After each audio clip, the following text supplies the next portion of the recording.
평안하십니까? 오늘은 열왕기하 4장 엘리사의 5가지 이적에 대해서 함께 생각해 보고자 합니다. 첫 번째 이적입니다. 1절에서 7절. 선지학교의 한 생도 가운데 한 사람이 빚을 많이 남기고 세상을 떠나게 됩니다. 홀로 남겨진 여인이 빚쟁이들이 자기 아이를 데려다가 종으로 삼으려 한다고 엘리사에게 호소합니다. 그 집에 있는 것이 무엇인가 묻습니다. 기름 한 병밖에 없다고 합니다. 참 암담합니다. 앞이 깜깜합니다. 주를 경외하던 자의 가정이 어찌 이런 일이 일어나고 있는가요? 그러나 엘리사는 이웃에게 그릇을 빌릴 수 있는 대로 모두 빌려라. 방 안에 그릇을 가득 채웁니다. 그때 문을 닫아 걸고 그 한 병 있는 기름을 이 그릇에 갖다 부으라고 합니다. 그릇에 부었더니 빌려온 그릇에 다 차기까지 기름이 계속 나오는 겁니다.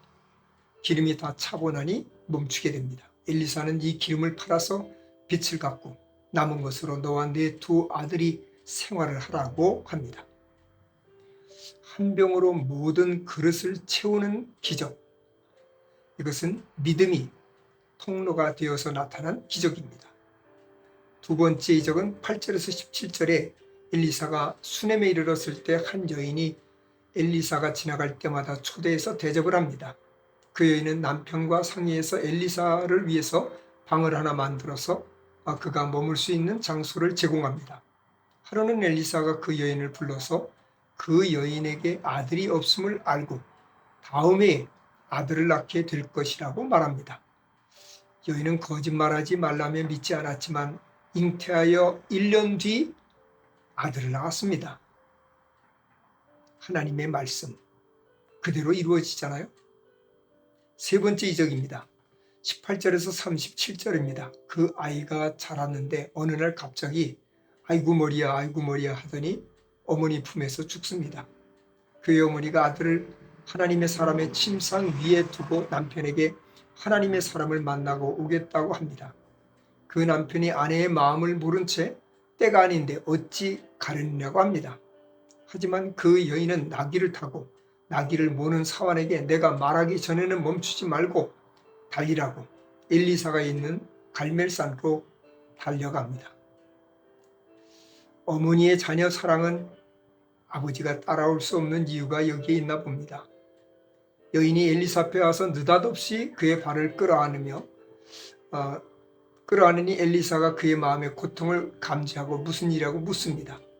원망조로 얘기합니다. 아들을 주시더니 지금 그 아이로 슬픔을 당하고 있다고 말입니다.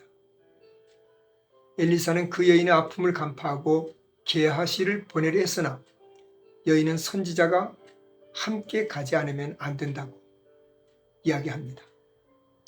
그런데 게하시가 갑자기 앞서 달려가서 지팡이를 올려놓았으나 소용이 없었습니다. 물론 이것은 엘리사가 지시한 것이기도 합니다. 하지만 엘리사가 이미 따라 나섰으니 엘리사에게 맡겨야 되는 것이죠. 엘리사가 가서 아이를 살려 수넴 여인에게 건넵니다. 사람을 살리는 일은 하나님이 하십니다. 그러나 그 기적을 일으키는 통로 역할은 사람이 합니다. 곧 수넴 여인의 절대적인 믿음이 아이를 살리는 통로가 되었습니다. 네 번째 기적입니다. 38절에서 41절에 엘리사가 흉년이 든 길갈에 머물 때 제자들이 국을 끓이는데 제자 중 한 명이 들호박을 따다 넣었는데 그 국맛이 어찌나 쓴지 너무 써서 죽음의 독이 있다고 소리를 지릅니다. 이때 엘리사가 가루를 가져오라 해서 솥에 넣으니 독이 사라지게 됩니다.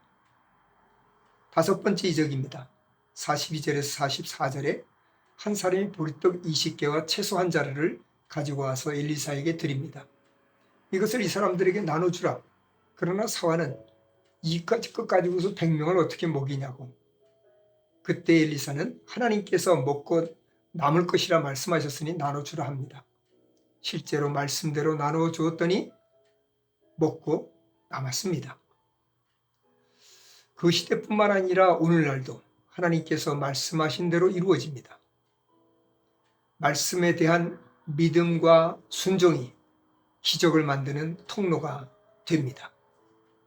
오늘 우리들도 이런 기적의 하루하루가 되기를 간절히 바랍니다.